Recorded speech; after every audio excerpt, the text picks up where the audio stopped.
Hello friends, welcome to Nick McTech. आज की video आप सभी के लिए बहुत ज़्यादा इम्पोर्टेंट होने वाली है क्योंकि पूरे RAC का सबसे ज़्यादा इम्पोर्टेंट टॉपिक आज हम पढ़ने वाले हैं, जिसका नाम है वेपर कंप्रेशन रेफ्रिजरेशन सिस्टम। यानी कि जो भी हमारी VCRS साइकिल होती है उसको अच्छी तरीके से पढ़ेंगे और इसके जितने भी कंपोनेंट्स होते हैं दोस्तों, जैसे कंडेंसर हो गया, एवापोरेटर हो गया, एक्सपेंशन डिवाइस हो गई अपनी, और कंप्रेसर हो गया, ठीक है ना। तो इनको अच्छी तरीके से समझेंगे। फिर इसके बाद मैं इसके बेस पर आपको न्यूमेरिकल भी बताऊंगा, ठीक है। तो इसको वेपर कंप्रेशन रेफ्रिजरेशन साइकिल को बहुत अच्छी तरीके से समझना है आपको, क्योंकि ये अपने आप में बहुत ज़्यादा इंपॉर्टेंट है, ठीक है। तो इससे पहले मैंने आपको और भी वीडियोस बना रखी हैं RAC के ऊपर, तो अगर आपने वो वीडियो अभी तक नहीं देखी है तो उसकी लिंक मैं ऊपर आई बटन और या फिर नीचे डिस्क्रिप्शन बॉक्स में डाल दूंगा, अब वहां जाकर देख सकते हो, ठीक है। तो सबसे पहले हम लोग इसका ब्लॉक डायग्राम को समझते हैं वेपर कंप्रेशन रेफ्रिजरेशन साइकिल का। देखो, सबसे पहले यहाँ पर हमारे पास क्या है, कंप्रेसर है दोस्तों। क्या है? कंप्रेसर है। कंप्रेसर के बाद हमारे पास क्या है, कंडेंसर। कंडेंसर के बाद हमारे पास क्या है, एक्सपेंशन डिवाइस, इसको हम थ्रॉटलिंग डिवाइस भी बोल देते हैं, ठीक है। फिर क्या है हमारे पास, एवापोरेटर है दोस्तों। और फिर क्या है हमारे पास, कंप्रेसर में दोबारा से जाता है। तो दोस्तों इसी तरीके से हमारी क्या साइकिल चलती रहती है, ठीक है। अब वन बाई वन हम इनके काम को समझते हैं। मान लो देखो, कंडेंसर में क्या हो रहा है कि यहाँ से जो हमारे पास वेपर दोस्तों आता है कंप्रेसर के अंदर क्या है, कंप्रेस वेपर हमारे पास होता है, ठीक है ना। तो उसके पास क्या है, हीट ज्यादा होगी, ऑब्वियस सी बात है, हीट ज्यादा होगी, ठीक है ना। फिर क्या होता है, यहाँ से जो हमारे वेपर जाता है, जाने के बाद हमारे पास कहाँ जाता है, कंडेंसर के अंदर जाता है दोस्तों। कंडेंसर के अंदर क्या हो रहा है, हीट क्या होती है, रिजेक्ट होती है दोस्तों। हीट रिजेक्ट होती है क्योंकि बहुत ज्यादा गर्म होता है दोस्तों। वहां से क्या हो रहा है, हीट रिजेक्शन का काम हो रहा है कंडेंसर के अंदर, ठीक है। फिर वहां से कहाँ जाता है, एक्सपेंशन डिवाइस के अंदर जाता है। कहाँ जाता है, एक्सपेंशन डिवाइस के अंदर जाता है, जिसको हम थ्रॉटलिंग डिवाइस भी बोलते हैं। देखो, आपने देखा होगा अपने डोमेस्टिक रेफ्रिजरेटर में या फिर जो आपके घर पे रखा होता है रेफ्रिजरेशन, है ना, जो फ्रिज वगैरह होता है आपके घर पे, तो आपने देखा होगा कुछ इस तरीके की कॉइल होती हैं उसके अंदर। पीछे अगर आप देखोगे, आज भी देखना भी जाकर, तो वहां पर कुछ इस तरीके दोस्तों के कॉइल होती हैं, है ना। वही एक्सपेंशन डिवाइस होती हैं, इसको हम थ्रॉटलिंग डिवाइस भी बोलते हैं दोस्तों। और यहाँ पर अगर मैं फ्लूइड मैकेनिक्स में बात करूं तो एच हमारे पास क्या होता है, हेड लॉस। थ्रॉटलिंग डिवाइस जो हमारे पास होती है, किस वजह से यहाँ पर काम होता है दोस्तों, किस तरीके से काम होता है, यहाँ पर हमारे पास क्या होता है, हेड लॉस होता है 4FLV² अपॉन 2GD, ठीक है ना। तो हेड लॉस किसके डायरेक्टली प्रोपोर्शनल होता है, एल के डायरेक्टली प्रोपोर्शनल होता है। और इनवर्सली प्रोपोर्शनल कितना होता है, डायमीटर के। तो जितना ज्यादा डायमीटर बढ़ेगा उतना ज्यादा हेड लॉस बढ़ेंगे दोस्तों तुम्हारा। अगर डायमीटर बढ़ेगा तो हेड लॉस कम होगा, और हेड लॉस बढ़ेगा तो दोस्तों डायमीटर ज्यादा कम होगा, ठीक है ना। तो इस तरीके से आपको समझना होता है। यहाँ पर एक्सपेंशन डिवाइस इस तरीके से वर्क करती हैं दोस्तों, और वही तो हीट को क्या करती हैं, रिजेक्ट करती हैं। यहाँ से क्या होता है, फिर एवापोरेटर के अंदर जाता है। यहाँ पर क्या कर रहा है, हीट एब्जॉर्ब हो रही है तुम्हारी, जो भी हमारी हीट निकल कर आई दोस्तों, यहाँ पर क्या हो रही है, यहाँ तो हीट निकल गई, रिजेक्शन हुआ। यहाँ हीट एब्जॉर्प्शन का काम होता है दोस्तों। और यहीं पर हमारा क्या है, स्टोरेज डिवाइस होती है दोस्तों। ये स्टोरेज डिवाइस होती है जो कि मैं पिछली वीडियो में आपको डिस्कस कर रहा था।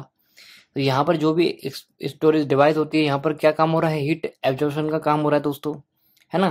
तो यहीं पर हमको क्या मिलता है, रेफ्रिजरेटिंग इफेक्ट यहीं देखने को मिलता है एवापोरेटर के अंदर। एवापोरेटर का काम क्या होता है, हीट को एब्जॉर्ब करना। कंडेंसर का काम क्या होता है दोस्तों, हीट को रिजेक्ट करना। एक्सपेंशन डिवाइस हम लोग क्यों लगाते हैं एक्सपेंशन डिवाइस, ताकि हमको पता चल सके कि हेड लॉस कितना हो रहा है उसके बेसिस पे हम लोग जो एक्सपेंशन डिवाइसेस हमारी होती हैं उसका डाया कितना लेना है, कम लेना है, ज्यादा लेना है। अगर हमारे पास हेड लॉस ज्यादा हो रहा है तो हम डायमीटर को क्या करेंगे दोस्तों, कहीं ना कहीं हमारे पास डायमीटर कम होगा, जिसकी वजह से हेड लॉस हमारा ज्यादा हो रहा है ना। और अगर डायमीटर बड़ा होगा तो हेड लॉस हमारे पास कम होगा। तो इस तरीके से काम होता है, ठीक है। और देखो, यहाँ कभी कभी कंप्रेसर काम क्या होता है, कंप्रेस करना।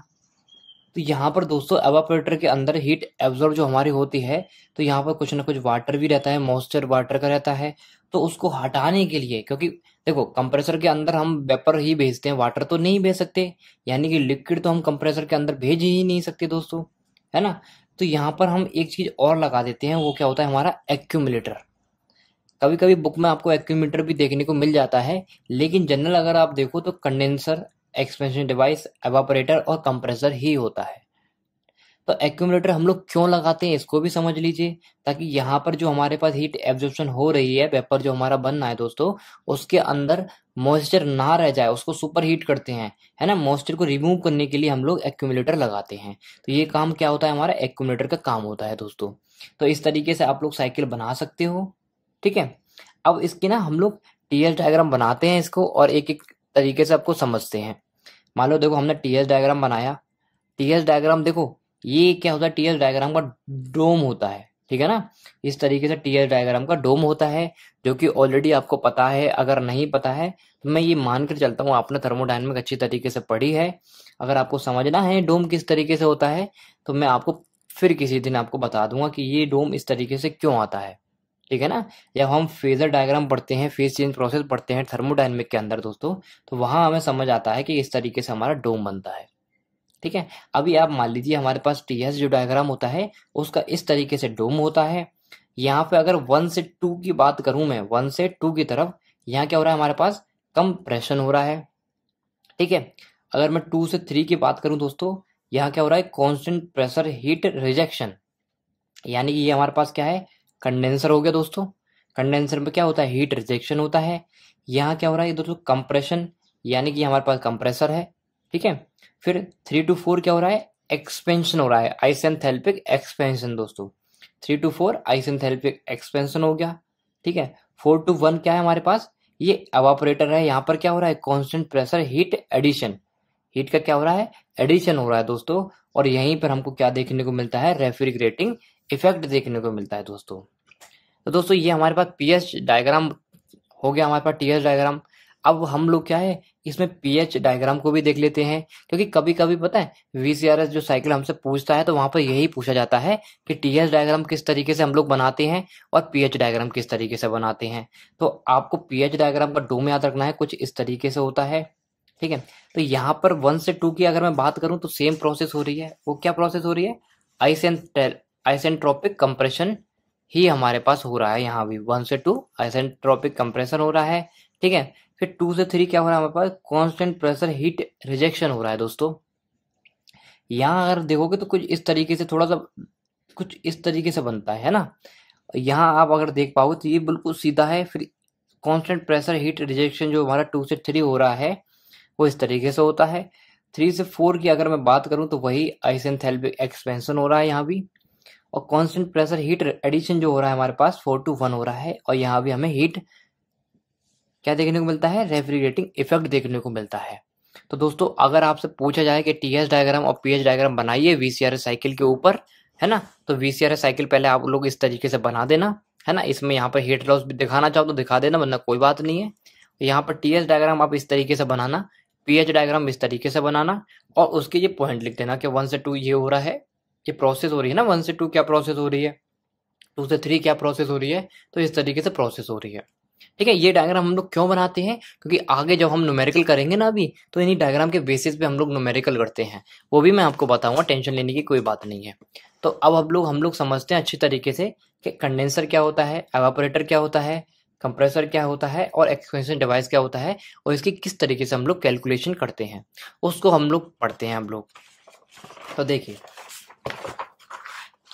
हम लोग क्या कर रहे हैं, फर्स्ट लॉ एनालिसिस कर रहे हैं, energy equation of different parts of VCRS cycle, ठीक है ना। जो भी हमारी वीसीआरएस साइकिल है उसके जो भी पार्ट है, कंप्रेसर वगैरह हो गया, उसके उस पे हम लोग फर्स्ट लॉ एनालिसिस करते हैं। तो देखिए अगर मैं कंप्रेसर की बात करूं तो आपको पता है कंप्रेसर 1 से 2 हो रहा था। देखो कंप्रेसर अगर मैं बात करूं तो 1 से 2 क्या हो रहा है, हमारे पास कंप्रेसर हो रहा है, ठीक है। तो वही कंप्रेसर को अगर हम लगाएंगे तो दोस्तों देखिए, अगर मैं इसमें स्टडी फ्लो एनर्जी इक्वेशन लगाऊं, जो कि आपको पता है क्या होती है स्टडी फ्लो एनर्जी इक्वेशन, ठीक है। क्या होती है steady flow energy equation, H1 plus C1 square upon 2, ठीक है, प्लस GZ1 प्लस QCV बराबर H2 square by 2 plus GZ2 plus WCV। दोस्तों ये हमारे पास क्या है, स्टडी फ्लो एनर्जी इक्वेशन है। तो अगर आपको ये नहीं पता कि स्टडी फ्लो एनर्जी इक्वेशन किस तरीके से हम लोग निकालते हैं, तो मैं एक काम करूंगा, इस वीडियो के लास्ट में, है ना, मैं आपको इसकी वीडियो प्रोवाइड करा दूंगा कि SF steady flow energy equation किस तरीके से हम लोग निकालते हैं, तो आप वहां से देख सकते हो। ठीक है, कहाँ से ये इक्वेशन निकल कर आई। तो अभी मैं डायरेक्ट लगाता हूँ, एक थर्मोडायनेमिक का पार्ट है इसलिए मैं डायरेक्ट लगाता हूँ इसको, स्टडी फ्लो एनर्जी इक्वेशन। ठीक है, यहाँ पर दोस्तों QCB हम लोग क्या कर देंगे, नेग्लेक्ट कर देंगे। ठीक है, क्योंकि एडियाबेटिक हम मान के चलते हैं कि हमारे पास एडियाबेटिक प्रोसेस है और आइसेंट्रोपिक की वजह से हम लोग यहाँ पर QCB क्या है, 0 मान लेते हैं दोस्तों। ठीक है, अब दोस्तों समझते हैं हम लोग कि ये हमारा C1²/2 और यहाँ पर देखो GZ1 और GZ2 हमारे पास, ये भी हमारे नेग्लेक्ट हो जाती है क्योंकि डेटम हमारे पास सेम है, इनका डेटम का कोई काम नहीं है। ठीक है, और पोटेंशियल एनर्जी काइनेटिक एनर्जी हम लोग वैसे ही नेग्लेक्ट कर देते हैं। ये हमारे पास पोटेंशियल एनर्जी और काइनेटिक एनर्जी नेग्लेक्ट हो गई हमारे पास। ठीक है, ये और ये क्या हमारे पास पोटेंशियल एनर्जी और काइनेटिक एनर्जी है दोस्तों, जिसको हमने नेग्लेक्ट कर दिया। QCB हमने 0 कर दिया, क्यों, क्योंकि हम मान के चल रहे हैं कि ये एडियाबेटिक प्रोसेस है ना, इसीलिए।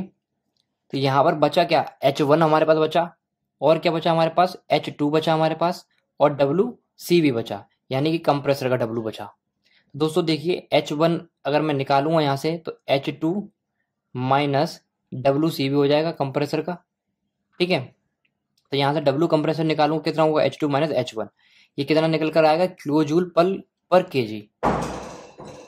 और अगर मैं इसमें kg/सेकंड का मल्टीप्लाई कर दूंगा दोस्तों तो किलोवाट में निकल कर आ जाएगा, है ना। और ये m डॉट हमने मल्टीप्लाई क्यों किया है, क्योंकि ये रेट को दर्शाता है कि m डॉट क्या है, मास फ्लो रेट को बता रहा है। तो कभी कभी हम लोग m dot H2 minus H1 भी लेंगे, तो यहाँ पर आपको कंफ्यूज नहीं होना। ठीक है, और हम स्टडी फ्लो एनर्जी इक्वेशन का ही यूज क्यों कर रहे हैं यहाँ पर, क्योंकि यहाँ पर कंप्रेसर हमारे पास क्या है, ओपन सिस्टम है, इसीलिए हम लोग स्टडी फ्लो एनर्जी इक्वेशन का यूज करते हैं। तो आपको याद रखना है कि कंप्रेसर के अंदर जो फॉर्मूला हमारा निकल कर आएगा वो क्या निकल कर आएगा, W m dot H2 minus H1, है ना। अगर हम मास फ्लो किलोवाट में ले रहे हैं तो ये, अगर हम किलोजूल पर kg में ले रहे हैं तो हम इसका प्रयोग करेंगे। ठीक है, अब लो हम पढ़ते हैं कंडेंसर। तो कंडेंसर को एक बार समझ लीजिए आप लोग। तो दोस्तों यहाँ पर भी हम लोग क्या लगाएंगे, स्टडी फ्लो एनर्जी इक्वेशन लगाएंगे। ठीक है, तो देखिए स्टडी फ्लो एनर्जी इक्वेशन हमारी क्या होती है। देखो सबसे पहले कंडेंसर में एक चीज समझिए, यहाँ पर जो प्रोसेस हो रही है 2 से 3 हो रही है। देखो कंडेंसर जो हमारा हो रहा है 2 से 3 हो रहा है दोस्तों, है ना। कंडेंसर हमारा क्या है, 2 से 3 है। तो यहाँ पर जो स्टडी फ्लो एनर्जी इक्वेशन हम लोग लगाएंगे 2 से 3 के लिए लगाएंगे, है ना, क्योंकि कंप्रेसर में हमने 1 से 2 लगाया था, यहाँ पर 2 से 3 लगाएंगे। तो देखिए किस तरीके से लगाएंगे, यहाँ पर H2 plus C2²/2 plus GZ2 plus QCV बराबर H3 plus C3²/2 plus GZ3 plus WCV, है ना। ये हमने क्या लगा दिया, स्टडी फ्लो एनर्जी इक्वेशन लगा दी। अब समझिए दोस्तों, यहाँ पर वही कि C2²/2 है ना, और C3²/2 ये तो आपस में कैंसिल हो जाएगा, और हमारे पास ये भी कैंसिल हो जाएगा, क्योंकि ये क्या है, kinetic energy potential energy neglect हो गई हमारे पास। तो यहाँ से देखो क्या निकल कर आएगा, देखो WCB हम नेग्लेक्ट कर दे रहे हैं। ठीक है, WCB हम यहाँ पर नेग्लेक्ट कर दे रहे हैं, और यहाँ पर जो Q निकल कर जो आएगा हमारे पास क्या है, कंट्रोल वॉल्यूम। ये जो कंट्रोल वॉल्यूम है ये इसको हमें निकालना है, किस तरीके से निकल कर आएगा, क्योंकि हम क्या कर रहे थे, कंडेंसर के अंदर क्या कर रहे थे, हम हीट रिजेक्ट कर रहे थे दोस्तों। तो हीट क्या है, हमको रिजेक्ट करनी है दोस्तों। तो यहाँ पर हम लोग क्या करेंगे, माइनस लेंगे, क्योंकि हीट हम निकाल रहे हैं दोस्तों, रिजेक्ट कर रहे हैं, इसीलिए हमने माइनस Q रिजेक्टेड लिया। यहाँ पर H3 का H3 है, और जो H2 इधर साइड था यहाँ पर इस साइड आ गया, तो हमने H2 ले लिया। तो Q रिजेक्टेड अगर मैं निकालूं, माइनस का साइन अगर मैं कॉमन ले लूं तो क्या आएगा, H2 माइनस H3। तो ये फॉर्मूला आपको कंडेंसर के लिए याद रखना है। क्या निकल कर आ रहा है, Q रिजेक्टेड जो निकल कर आएगी आपकी H2 माइनस H3 निकल कर आएगी। ठीक है, इसी तरीके से हम लोग एक्सपेंशन डिवाइस की बात कर लेते हैं। और एक्सपेंशन डिवाइस हमारी क्या थी, 3 to 4 में अगर हम बात करें तो एक्सपेंशन डिवाइस हमारी क्या थी, 3 से 4 तक हमारे पास क्या हो रहा था, आइसेंथैल्पिक एक्सपेंशन हो रहा था दोस्तों। तो एक्सपेंशन डिवाइस के बारे में हम लोग बात करते हैं, जिसको हम लोग थ्रॉटलिंग डिवाइस भी बोलते हैं। तो दोस्तों देखो यहाँ पर समझिए, यहाँ पर वही same steady flow energy equation का हमें लगाना है, लेकिन 3 से 4 के लिए लगाना है। तो देखिए H3 plus C3²/2 plus GZ3 plus QCV बराबर H4 plus C4²/2 plus GZ4 plus WCV। यहाँ पर वही हमने नेग्लेक्ट कर दी, काइनेटिक एनर्जी पोटेंशियल एनर्जी। ठीक है, QCV को 0 कर दिया, क्योंकि हमारे पास जो कंट्रोल वॉल्यूम में क्या था, हीट रिजेक्शन हमने 0 कर दिया, और WCB हमारे पास 0 है दोस्तों, कोई वर्क नहीं है। तो क्या हो रहा है यहाँ से, H3 H4 के बराबर हो रहा है। तो एक्सपेंशन डिवाइस के केस में आपको याद रखना है H3 बराबर H4 होता है, ठीक है। इसी तरीके से दोस्तों हम लोग एवापोरेटर के बारे में बात करते हैं। देखो एवापोरेटर को भी समझिए, यहाँ पर भी वही दोस्तों स्टडी फ्लो एनर्जी इक्वेशन आपको लगानी है ना। स्टडी फ्लो एनर्जी इक्वेशन लगाओ। देखो 4:1 में हो रहा है एवापोरेटर। एवापोरेटर क्या हो रहा है, 4:1 हमारी प्रोसेस हो रही है एवापोरेटर के अंदर। तो दोस्तों यो यहाँ पर लगाएंगे जब हम, तो क्या होगा, H4 plus C4 square by 2 plus GZ4 plus QCV H1 C1 square by 2 plus GZ1 plus WCV। तो ये हमने क्या लगा दी, स्टडी फ्लो एनर्जी इक्वेशन लगा दी एवापोरेटर के अंदर, जो कि 4:1 प्रोसेस हो रही थी। दोस्तों यहाँ से वही काइनेटिक एनर्जी पोटेंशियल एनर्जी हमने नेग्लेक्ट कर दी, और यहाँ पर हम लोग क्या नेग्लेक्ट करेंगे, WCV, है ना, 0 मान लेंगे इसको WCV को। तो यहाँ से H4 और QCV हमारे पास रह गया, ठीक है, और यहाँ पर H1 रह गया। दोस्तों H1 बराबर क्या हो गया, H4 प्लस W QCV। तो कंट्रोल वॉल्यूम Q एवापोरेटर की केस में अगर हम निकालेंगे तो कितना आएगा, H1, ये इधर इस साइड जाके माइनस का हो जाएगा, H1 माइनस H4, ठीक है। तो यहीं पर हमको क्या देखने को मिलता है, रेफ्रिजरेटिंग इफेक्ट देखने को मिलता है एवापोरेटर के अंदर। वो मैं आपको पीछे बताया था, देखो एवापोरेटर के अंदर ही तो हमको क्या मिल रहा था, रेफ्रिजरेटिंग इफेक्ट हमको मिल रहा था, ठीक है ना दोस्तों। तो वही चीज है, यहाँ पर हमने क्या निकाली, रेफ्रिजरेटिंग इफेक्ट निकाली दोस्तों। तो रेफ्रिजरेटिंग इफेक्ट डायरेक्ट निकलवाने को अगर से पूछे आपसे तो डायरेक्ट भी निकाल सकते हो, m.H1 माइनस H4। तो m डॉट क्या है, मास फ्लो रेट, जो मैं आपको बता चुका हूँ ऑलरेडी, ठीक है ना। तो इसी तरीके से हम लोग निकालते हैं, और आगे मैं न्यूमेरिकल करके दिखाऊंगा, तब आपको और ज्यादा क्लियर होगा। इसी के ऊपर न्यूमेरिकल करेंगे नेक्स्ट वीडियो में, ठीक है। इसमें एक चीज और पढ़ लीजिए आप लोग न्यूमेरिकल करने से पहले, वो क्या है, volumetric efficiency of reciprocating compressor. तो यहाँ पर वॉल्यूमेट्रिक एफिशिएंसी निकाले हम लोग, वॉल्यूमेट्रिक एफिशिएंसी निकाले तो कितनी होती है दोस्तों हमारे पास, मास एंटरिंग द कंप्रेसर, कंप्रेसर के अंदर कितना मास एंटर हो रहा है, और स्वेप्ट वॉल्यूम, ठीक है। तो देखो मास एंटरिंग क्या हो गया, m into V1, m dot, देखो मास है, मास रेट के केस में हम लोग ले रहे हैं, तो m डॉट इंटू V1, और स्वेप्ट वॉल्यूम कितना होता है, π/4 d स्क्वायर L N और K, ठीक है। ये स्वेप्ट वॉल्यूम होता है। कभी कभी न्यूमेरिकल में आपको डायरेक्ट वैल्यू दे रखी होती है इसकी, तो आपसे पूछ लिया जाता है वॉल्यूमेट्रिक एफिशिएंसी निकालो रेसिप्रोकेटिंग कंप्रेसर के अंदर या तो VCRS साइकिल के अंदर। तो किस तरीके से करेंगे आप लोग, इस फॉर्मूला का यूज करके कर सकते हैं। यहाँ पर जो m डॉट है वो क्या है, मास फ्लो रेट, कंप्रेसर का मास फ्लो रेट है, और V1 क्या है, स्वेप्ट स्पेसिफिक वॉल्यूम है दोस्तों। इस तरीके से हम लोग लेते हैं, है ना, specific volume of refrigerant entering in the compressor, जो रेफ्रिजरेंट कंप्रेसर के अंदर एंटर हो रहा है उसका। डी यहाँ पर क्या है, डाया ऑफ सिलेंडर बोर, ठीक है, और यहाँ पर एल क्या है, स्ट्रोक लेंथ है, एन क्या है, number speed of compressor, compressor की स्पीड कितनी है, के क्या है, नंबर ऑफ सिलेंडर, कितने सिलेंडर है।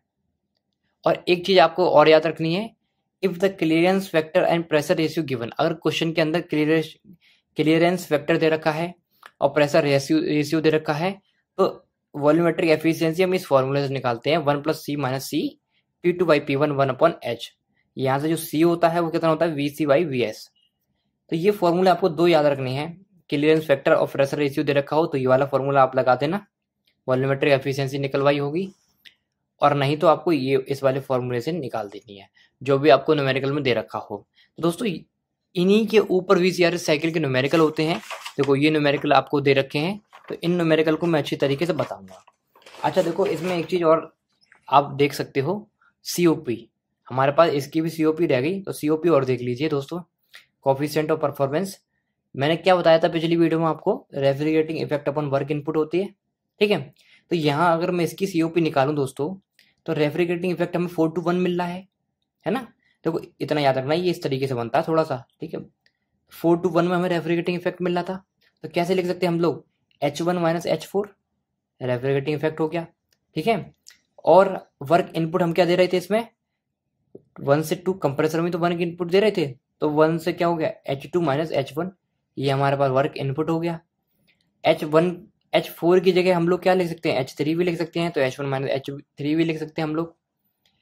और हम यहाँ पर H2 की जगह, तो H2 - H1 तो है ही हमारे पास, कोई दिक्कत वाली बात नहीं है। तो COP अगर निकलवाए, ठीक है, VCRS साइकिल की, तो किस तरीके से निकालेंगे आप लोग, H1 माइनस H3 या फिर H1 माइनस H4 कुछ भी लिख सकते हो आप लोग, अपॉन H2 अपॉन H1। इस तरीके से हम लोग COP भी निकालते हैं। तो देखो सबसे पहला अगर मैं क्वेश्चन की बात करूं तो कौन सा है हमारे पास, वो ये है कि इन आ सिंपल VC साइकिल, एक कोई सिंपल VCRS साइकिल है, ठीक है। The properties of refrigerant at various point, उसकी प्रॉपर्टीज दे रखी है ना रेफ्रिजरेंट की। क्या क्या दे रखा है, कंप्रेशन इनलेट दे रखा है H1 हमारे पास 183.2 kg पर किलोजूल पर केजी। V1 हमको दे रखा है 0.076 मीटर क्यूब पर केजी। इसी तरीके से दोस्तों कंप्रेशन आउटलेट हमको दे रखा है H2, ठीक है। इसी तरीके से हमको V2 दे रखा है। यहाँ पर कंडेंसर एग्जिट दे रखा है इतना, और V3 दे रखा है हमको इतना। और हमसे पूछा क्या गया है, the piston displacement volume of compressor इतना, है ना। द पिस्टन डिस्प्लेसमेंट दे रखा है, यानी कि देखो वॉल्यूम दे रखा है दोस्तों, तो वॉल्यूम दे रखा है यानी कि इसको स्वेप्ट वॉल्यूम दे रखा है हमको। क्या दे रखा है, स्वेप्ट वॉल्यूम दे रखा है, ठीक है। आगे बढ़ते हैं, क्या दे रखा है हमको, वॉल्यूमेट्रिक एफिशिएंसी ऑफ कंप्रेसर इतनी, वॉल्यूमेट्रिक एफिशिएंसी दे रखी है हमको ये, ठीक है 80%। एंड स्पीड ऑफ कंप्रेसर 1, देखो स्पीड दे रखी है 1600 RPM स्पीड दे रखी है, यानी कि N दे रखा है हमको ये। और हमको पूछा क्या क्या है, find power rating of compressor, kilowatt में पावर रेटिंग बतानी है किलोवाट के अंदर, ठीक है। और हमसे क्या पूछा गया है, रेफ्रिजरेशन इफेक्ट पूछा गया है किलोवाट में, ये भी बताना है। तो दोस्तों देखो वॉल्यूमेट्रिक एफिशिएंसी दे रखी है, तो कल मैंने वॉल्यूमेट्रिक एफिशिएंसी का फॉर्मूला आपको क्या बताया था, देखिए ये बताया था मैंने वॉल्यूमेट्रिक एफिशिएंसी का फॉर्मूला कि M1V1 अपॉन π/4d²L(N)K, यानी कि ये हमारे पास क्या था, swept volume, mass entering in the compressor upon swept volume. ये कल मैंने आपको फॉर्मूला बताया था दोस्तों वॉल्यूमेट्रिक एफिशिएंसी का। तो आइए इसको समझते हैं हम लोग। सबसे पहले वही हम लोग एक अपनी साइकिल छोड़िए, डायरेक्ट लिखिए हम यहाँ पर गिवन क्या क्या दे रखा है हमको वॉल्यूमेट्रिक एफिशिएंसी दे रखी है 80%। तो इसको किस तरीके से हम लिख सकते हैं, 80% का साइन हटेगा तो 100 नीचे आ जाएगा दोस्तों, 10 से 10 कटेगा, एक संख्या बाद पॉइंट लग जाएगा, यानी कि 0.8, ठीक है। वॉल्यूमेट्रिक एफिशिएंसी कितनी आ गई, 0.8। और वॉल्यूमेट्रिक एफिशिएंसी का फॉर्मूला क्या होता है, m.V1 upon π/4d²L into N into K, ठीक है। ये जो होता है ये क्या है, स्वेप्ट वॉल्यूम, और स्वेप्ट वॉल्यूम हमको दे रखा है, कितना दे रखा है, 1.5 लीटर में दे रखा है दोस्तों। तो लीटर में दे रखा है और हमको कन्वर्ट करना पड़ेगा मीटर क्यूब के अंदर। तो हम लोग क्या करेंगे, 10⁻³ से क्या कर देंगे, मल्टीप्लाई कर देंगे, तो यहाँ पर मीटर क्यूब में ये कन्वर्ट हो जाएगा, ठीक है। अब यहाँ पर अप्लाई करना है हमको, कुछ नहीं करना, सिंपल अप्लाई कर देना है। तो देखिए कैसे अप्लाई करेंगे हम लोग, वॉल्यूमेट्रिक एफिशिएंसी की जगह 0.8 लिख लिया, ये जो हमारे पास निकला था, ठीक है। m डॉट चल ही रहा है, V1 हमको दे रखा था ऑलरेडी, देखो V1 हमको कितना दे रखा है, 0.076 मीटर क्यूब पर केजी। तो यहाँ पर देखो 0.0767 लिख लिया।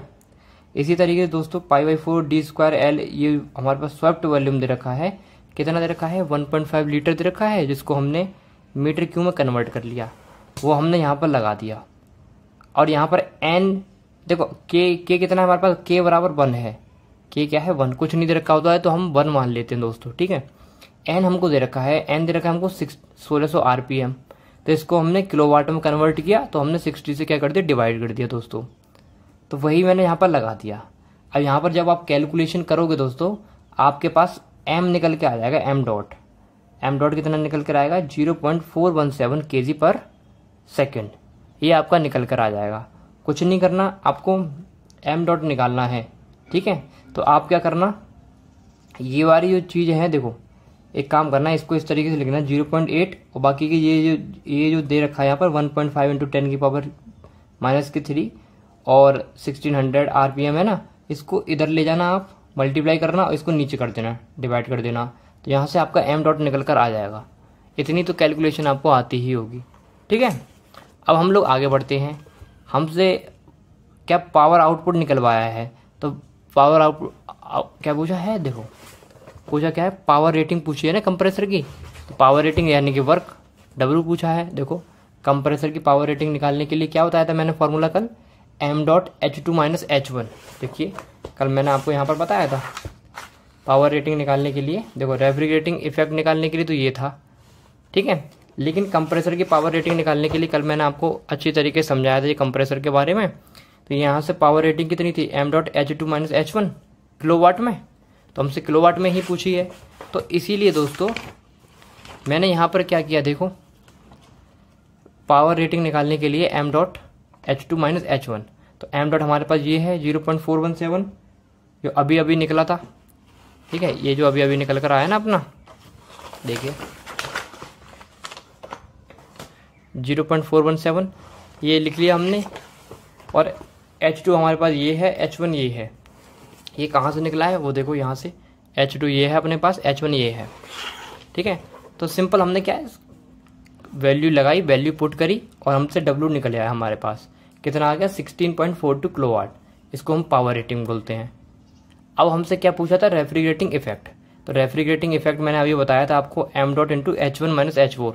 H1 H4 की वैल्यू हमको दे रखी है ऑलरेडी, m. की वैल्यू हमको पता है 0.417, ये जो हमारी मल्टीप्लाई कर दिया हमने इससे, यहाँ से रेफ्रिजरेटिंग इफेक्ट निकल कर आ गया। तो दोस्तों देखिए कितने सिंपल क्वेश्चंस होते हैं, बस आपको फॉर्मूले आने चाहिए और अच्छी तरीके से कैलकुलेशन करना आना चाहिए। तो देखो VCRS साइकिल के ऊपर एक भी न्यूमेरिकल नहीं होगा जो आप नहीं कर पाओगे। कोई भी प्रॉब्लम आपको आती है तो मुझे नीचे कमेंट में आप लोग बता सकते हो, या फिर मुझे पर्सनली मैसेज भी कर सकते हो टेलीग्राम या इंस्टाग्राम पर, उसकी लिंक मैंने नीचे डिस्क्रिप्शन बॉक्स में डाल दी है, ठीक है। अब हम लोग क्या करते हैं, सेकंड क्वेश्चन को और देख लेते हैं। देखो सेकंड क्वेश्चन क्या है हमारे पास, उसको समझिए कि मान लो हमारे पास क्या दे रखा है, इन 5 kilowatt cooling capacity refrigerating system operating in a VC cycle, ठीक है, एक VCRS साइकिल है, वही VC साइकिल भी बोल देते हैं इसको। The refrigerant enter evaporator with enthalpy, evaporator में रेफ्रिजरेंट एंटर करता है, उसकी एंथैल्पी कितनी दे रखी है 75 kg किलोजूल पर kg, and leaves with enthalpy इतना, एंटरिंग का ये है, लीव्स निकलता इतने से है, ठीक है। The enthalpy of the refrigerant after compressor इतनी, कंप्रेसर के बाद इतनी होगी उसकी एंथैल्पी। हमको कैलकुलेट करना है COP, एक तो COP निकालना है जो मैंने कल आपको बताया था, COP पावर इनपुट निकालना है कंप्रेसर का, यानी कि यही H2 माइनस H1, और rate of heat transfer in condenser, rate of heat transfer निकालनी है। तो सबसे पहले वही चीज़ कि हम लोग गिवन लिखेंगे, क्या क्या दे रखा है हमको, रेफ्रिजरेटिंग इफेक्ट दे रखा है 5 किलोवाट, ये दे रखा है ना 5 kilowatt cooling capacity of refrigerating system, है ना, कूलिंग कैपेसिटी है। तो ये क्या है दोस्तों, रेफ्रिजरेटिंग इफेक्ट हमको दे रखा है। H4 हमको दे रखा है 75, ये H2 हमको दे रखी है कितनी, ये 210, ठीक है, और H1 हमको कितना दे रखा है 183। तो ये हमको वैल्यू दे रखी है दोस्तों।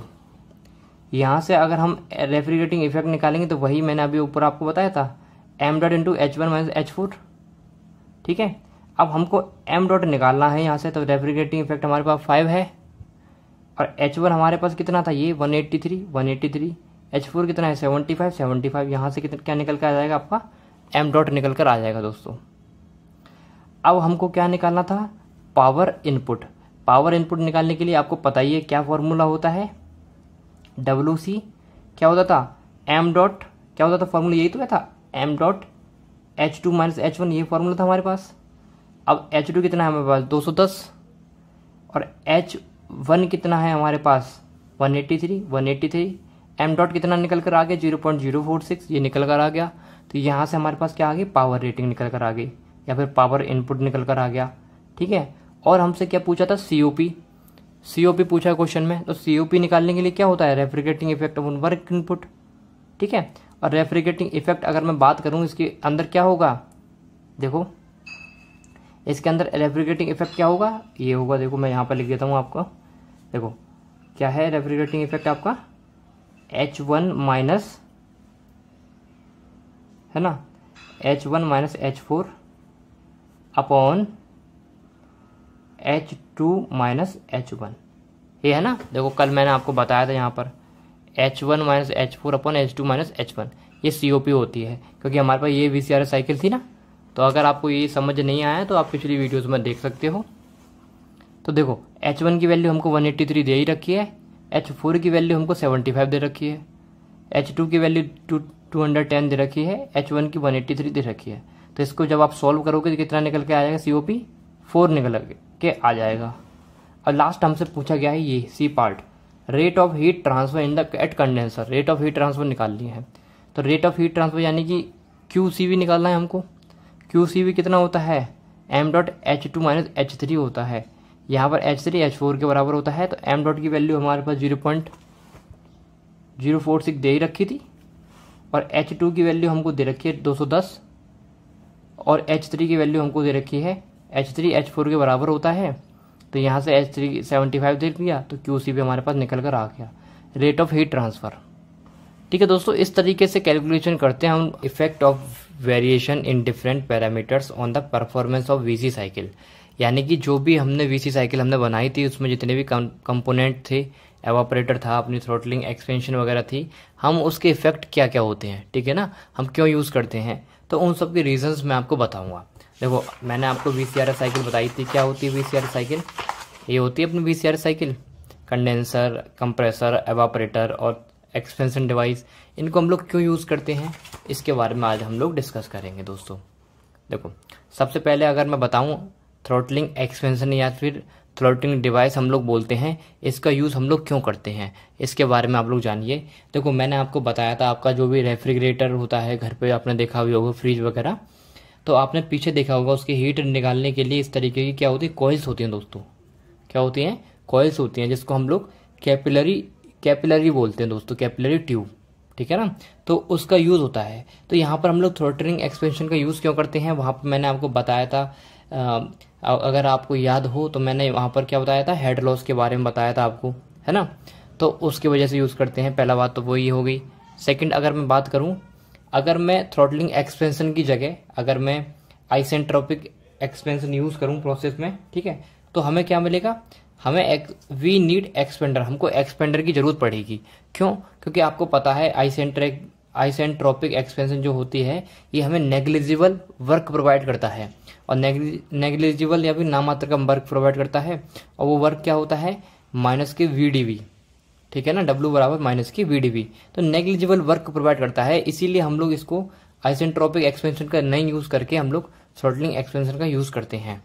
यहाँ पर जो आपको VdV ये दिख रहा है ना, ये स्पेसिफिक वॉल्यूम है, specific volume of a liquid in very less we will getting less amount of work. देखो, ये लिक्विड का स्पेसिफिक वॉल्यूम होता है, और इसी की वजह से हमें क्या, लेस अमाउंट ऑफ वर्क मिलता है, क्योंकि ये बहुत कम होता है दोस्तों, इसीलिए हम लोग थ्रोटलिंग एक्सपेंशन का यूज़ करते हैं दोस्तों, ठीक है। आइसेंट्रोपिक एक्सपेंशन का यूज़ नहीं करते हम लोग। अब हम नेक्स्ट अपना डिस्कस करते हैं कि effect of variation in different parameters on performance of VC cycle.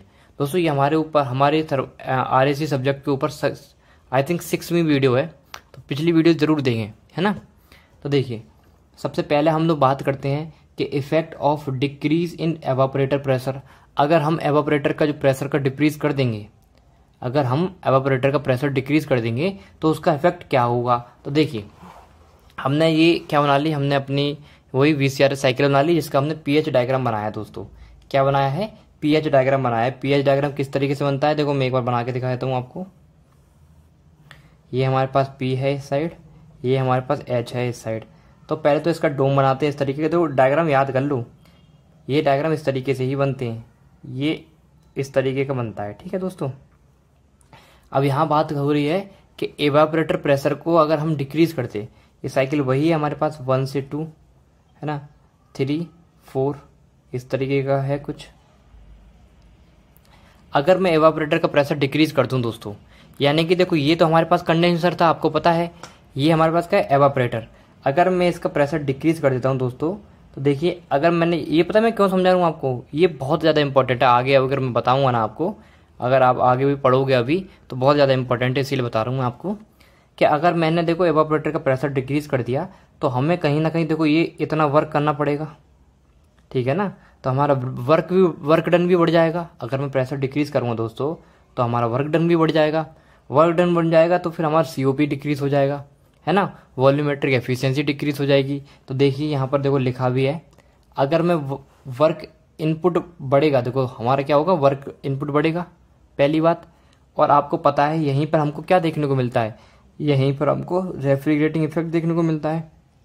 तो सोचिए, पहले हमें रेफ्रिजरेटिंग इफेक्ट इतना देखने को मिल रहा था, और अब आप देख पा रहे हो, अब कहीं ना कहीं रेफ्रिजरेटिंग इफेक्ट जो हमारा है वो कम हो रहा है। कम देखने को मिल रहा है, तो इसीलिए हमारा वर्क इनपुट बढ़ रहा है। देखो ये तो वर्क इनपुट बढ़ गया हमारा, रेफ्रिजरेटिंग इफेक्ट कम हो गया हमारा, सीओपी क्या हो गया, कम, ऑलरेडी कम हो जाएगा, क्योंकि सीओपी क्या होता है दोस्तों, सीओपी क्या होता है आपको पता है, refrigerating effect upon work input, है ना, यही तो सीओपी होता है दोस्तों। तो दोस्तों देखो, जब रेफ्रिजरेटिंग इफेक्ट कम हो गया, वर्क इनपुट कम हो गया, तो सीओपी भी तो कम हो जाएगा ना। तो वही चीज़ है, यहाँ से वॉल्यूमेट्रिक एफिशिएंसी भी कम हो जाएगी। क्यों हो जाएगी, देखो वॉल्यूमेट्रिक एफिशिएंसी का फॉर्मूला मैंने आपको बताया था, ये जब हमने न्यूमेरिकल सॉल्व किया था तब, कि 1 + C - C P2/P1 ब्रैकेट के अंदर 1/H की पम, है ना। तो यहाँ से क्या हो रहा है, P2/P1 है ये इंक्रीज हो रहा है हमारा, इसीलिए वॉल्यूमेट्रिक एफिशिएंसी क्या है हमारी, कम हो रही है दोस्तों। तो इतनी सी बातें आपको याद रखनी है। जब एवापोरेटर का प्रेशर हम लोग डिक्रीज करते हैं तो ये सब प्रॉब्लम हमको देखने को मिलती है, ठीक है। नेक्स्ट अब हम लोग बात कर लेते हैं दोस्तों कि effect of increase in condenser pressure. अगर हम कंडेंसर का प्रेशर बढ़ा दें दोस्तों, यानी कि देखो कंडेंसर हमारा ऊपर वाला था, है ना, यही तो हमारी देखो वीसीआर साइकिल हमारी यही है, हमने इसका पीएच डायग्राम बनाया है, तो इस तरीके का इसका डोम होता है। तो अब हम लोग क्या कर रहे हैं कि कंडेंसर जो हमारे पास ऊपर है इसका हमने क्या बढ़ा दिया, प्रेशर बढ़ा दिया। जब हमने कंडेंसर का प्रेशर बढ़ाया दोस्तों, तो देखो इस तरीके का हमने कंडेंसर का प्रेशर बढ़ा दिया ऊपर, तो यहाँ से क्या हो गया, ये 2 ये 3 हो गया, है ना। तो यहाँ से क्या होगा, देखो रेफ्रिजरेटिंग इफेक्ट तो कम होगा ही होगा, है ना, रेफ्रिजरेटिंग इफेक्ट कम होगा। सीओ वर्क इनपुट हमारा बढ़ रहा है, देखो वर्क इनपुट हमें ज़्यादा करना पड़ रहा है, सीओपी हमारा कम हो रहा है, लेकिन जो वॉल्यूमेट्रिक एफिशिएंसी है ये भी दोस्तों कम हो रही है, ठीक है। क्यों कम हो रही है, क्योंकि यहाँ पर जो P2 है हमारा, P2 इंक्रीज हो रहा है ना। P2 क्या है हमारा, यही तो P2 है दोस्तों, P2 क्या है हमारा, इंक्रीज हो रहा है। तो सेम काम हो रहे हैं पहले पिछले की तरह, हमारा रेफ्रिजरेटिंग इफेक्ट भी कम हो रहा है दोस्तों, वर्क इनपुट भी ज़्यादा हो रहा है, और सीओपी हमारी कम हो रही है, वॉल्यूमेट्रिक एफिशिएंसी भी कम हो रही है, क्योंकि यहाँ पर P2 जो है ये हमारा क्या इंक्रीज हो रहा है, ठीक है। तो एक बात आपको याद रखनी है कि डिक्रीज इन एवापोरेटर प्रेशर, अगर हम एवापोरेटर का प्रेशर को कम करें, या फिर increase in condenser pressure, condenser pressure को या फिर बढ़ाएं हम लोग, रिजल्ट क्या मिलता है हमको, सेम ही मिलता है। क्या रिजल्ट, रेफ्रिजरेटिंग इफेक्ट घटेगा, वर्क इनपुट बढ़ेगा, कोएफिशिएंट ऑफ परफॉर्मेंस घटेगी, वॉल्यूमेट्रिक एफिशिएंसी भी घटेगी, ठीक है। इतनी सी बात आपको याद रखनी है। चलो अब हम नेक्स्ट देखते हैं आप लोग कि effect of super heating. Super heating अगर हम लोग कर दें, है ना, सुपर हीटिंग आपको पता ही है, वेपर को बिल्कुल वो उसको कोई भी लिक्विड ना रह जाए उसके अंदर, सुपर हीटिंग इसलिए करते हैं हम लोग। अगर हम सुपर हीटिंग कर दें दोस्तों ज़्यादा, तो क्या होता है इससे, देखिए, यानी कि वही हमने वीसीआर साइकिल बनाई, जिसका पीएच डायग्राम बनाया दोस्तों, ये इसका डोम होता है, तो ये हमारी साइकिल ड्रॉ हो गई पीएच डायग्राम के अंदर, ठीक है। तो हम लोग क्या करें, ये हमारा सुपर हीटिंग है, हमने इसको बढ़ा दिया दोस्तों। जब हम सुपर हीटिंग बढ़ाएंगे तो रेफ्रिजरेटिंग इफेक्ट हमारा बढ़ेगा, क्योंकि देखो सुपर हीटिंग बढ़ रही है दोस्तों, इसलिए रेफ्रिजरेटिंग इफेक्ट बढ़ेगा। तो हमारा वर्क इनपुट तो ऑलरेडी बढ़ा हुआ है, देखो यहाँ से यहाँ तक वर्क हमें और करना पड़ रहा है, तो वर्क इनपुट बन गया। तो दोस्तों आपको एक बात याद रखनी है कि यहाँ पर अगर मैं सीओपी बढ़ भी सकता है दोस्तों और घट भी सकता है यहाँ पर, ठीक है, depending on the refrigerant. Refrigerant हम लोग कौन सा यूज़ कर रहे हैं उसके ऊपर डिपेंड करता है। यहाँ पर आपको एक बात याद रखनी है, क्या, super heating effect depend on refrigerating property. Refrigerant की प्रॉपर्टी क्या क्या है दोस्तों, कौन सा रेफ्रिजरेंट हम लोग यूज़ कर रहे हैं हम लोग वीसीआर साइकिल के अंदर, उस पर डिपेंड करता है दोस्तों, ठीक है। फिर भी अगर आप निकालना चाहो, देखो वर्क किस तरीके से निकालोगे, गामा अपन gamma -1 P1 V1 - P2 V2, है ना, ये इक्वेशन होती है दोस्तों। यहाँ से देखो MRT1 लिख सकते हैं, MRT2 लिख सकते हैं हम लोग, है ना। ये दोस्तों इस तरीके की इक्वेशन होती है, आप लोग देख सकते हो। यहाँ से हमको पता चलता है रेफ्रिजरेटिंग इफेक्ट बढ़ रहा है। तो देखो ये न्यूमेरिकल पर्पज से है, अगर आपको याद नहीं रखना तो मत याद रखो, कोई बात नहीं है।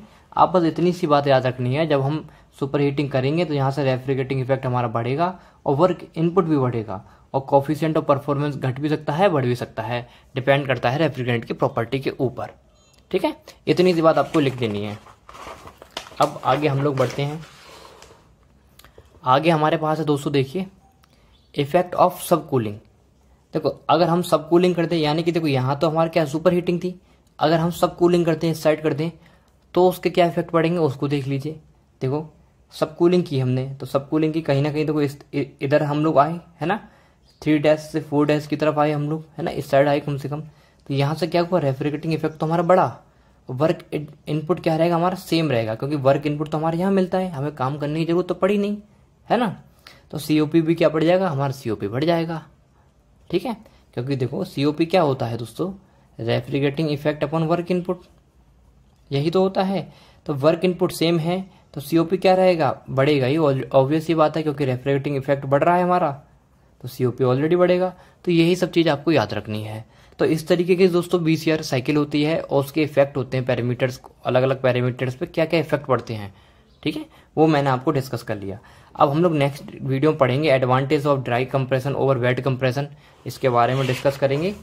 फिर उसके बाद बहुत इंपॉर्टेंट चीज़ के बारे में हम लोग पढ़ेंगे कि use of heat exchanger, VC cycle में हीट एक्सचेंजर का यूज़ क्यों करते हैं हम, ठीक है। तो आपको वीडियो कैसी लगी आप मुझे नीचे कमेंट में बताएं। अगर आपको ये वीडियो पसंद आई हो, हेल्पफुल लगी हो, तो अपने दोस्तों के साथ शेयर जरूर करें। मिलते हैं नेक्स्ट वीडियो में, तब तक के लिए बाय, थैंक यू।